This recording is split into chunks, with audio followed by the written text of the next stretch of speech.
Hey, Chiefs Kingdom, who wants a Week 3 watch party? Chiefs versus Ravens. About 30,000 of you guys joined us for our Thursday Night Football Week 1 watch party. Probably not going to do one this week for the Chargers because Chargers stink. It's going to be an easy game. But Monday Night Football against the Ravens, maybe the best game of the year. Here's the deal. I'm trying to convince the bosses to do another watch party for that Week 3 game. You got to subscribe. Help us out. If we get enough subscribers off this video, we'll do another watch party for you guys in a couple of weeks. So hit that sub button and join the movement here at the Chiefs Report.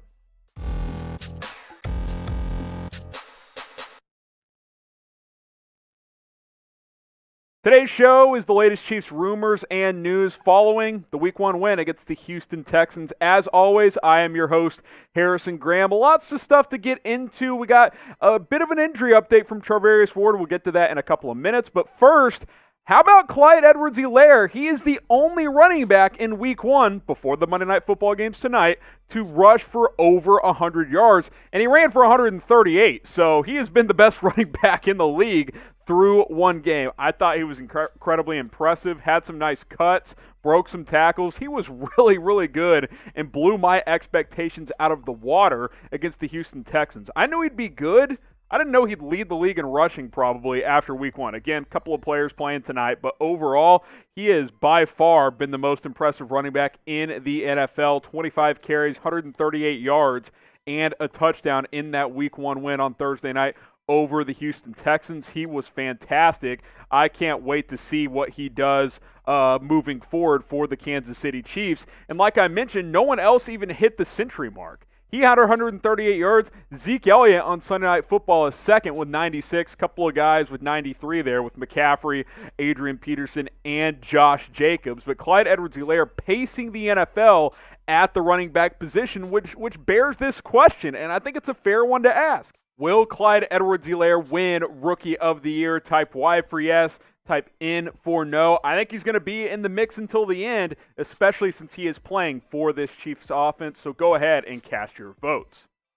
And if you want to bet on Clyde Edwards-Helaire, if you did type your Y for yes, why not get signed up with our new betting partners, BetUS? When you go to chatsports.com/bet, it'll redirect you to the BetUS site, and you can use that promo code Chiefs125. That's going to get you 125% deposit bonus. You put down $100, it's going to get you an extra $125 for free. That'll last you your entire season. You can trust me on that. And like I mentioned, go bet on Clyde Edwards-Helaire. He is now the betting favorite to win Rookie of the Year. I think it's going to be a two-man race between him and Joe Burrow, who did some good things in Cincinnati in Week 1. But remember, Burrow is going to have a challenge playing in the AFC North and just having a limited offseason. Clyde Edwards-Helaire, it's proven he is going to get featured heavily in this offense. And plus, if you do all of that, if you get signed up with BetUS at chatsports.com/bet and put down $100, DM me on Twitter. We still have a few Chiefs jerseys to give away. We got 3 or 4 more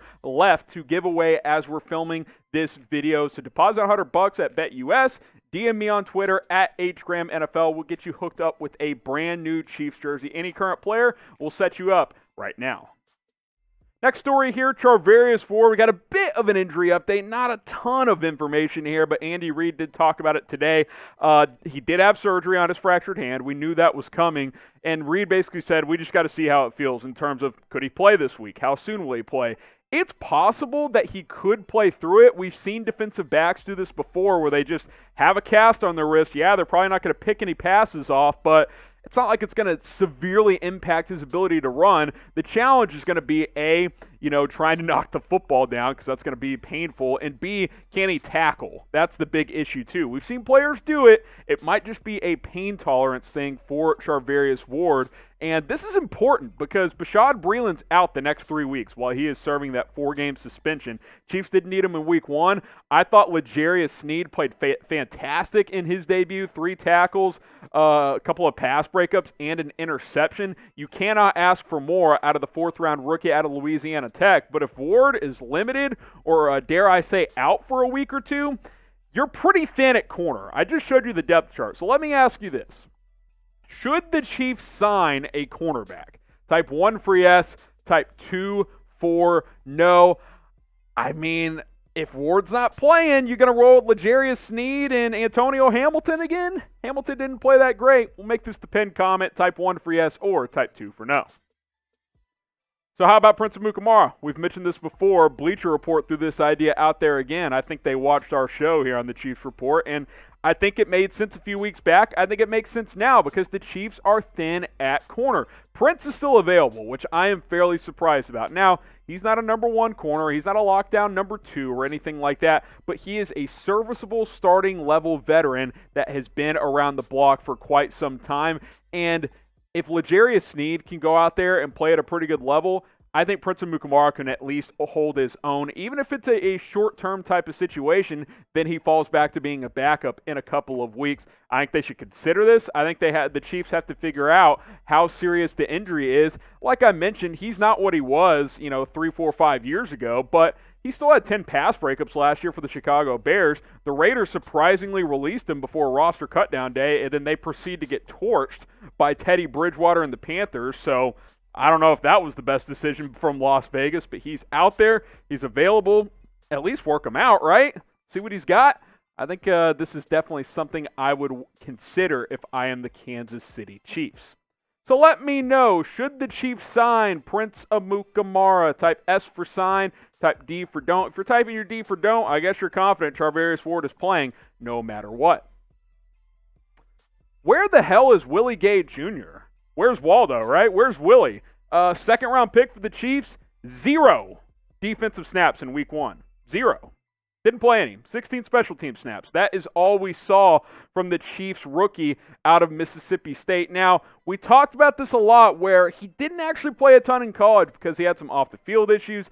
He had some, limited injuries, not major injuries, but one that kept him sidelined at times. But 0 snaps? I was very surprised by this. The Chiefs are carrying 5 linebackers, and he's the only one that didn't get on the field defensively. Ben Neiman, 36 snaps, which that's a surprise in itself. He got the most snaps out of the Chiefs linebacking core. Anthony Hitchens, 26. Damian Wilson, 20. Dorian O'Daniel, in his 5 snaps, actually had a sack. He played pretty well in his limited opportunities. No chances for Willie Gay Jr. I'm not going to freak out. I'm not going to overreact. It is somewhat surprising, though. It is a little bit concerning, you got to admit. So how concerned are you with Willie Gay Jr.'s, I'll say, progression? Scale it from 1 to 10. 10 being disaster, he's a bust. 1 being, he's going to be the next Brian Urlacher. I'm at like a 4. It's 1 game, so I'm not going to freak out. But it's not like this Chiefs linebacking core is loaded either. Look at it.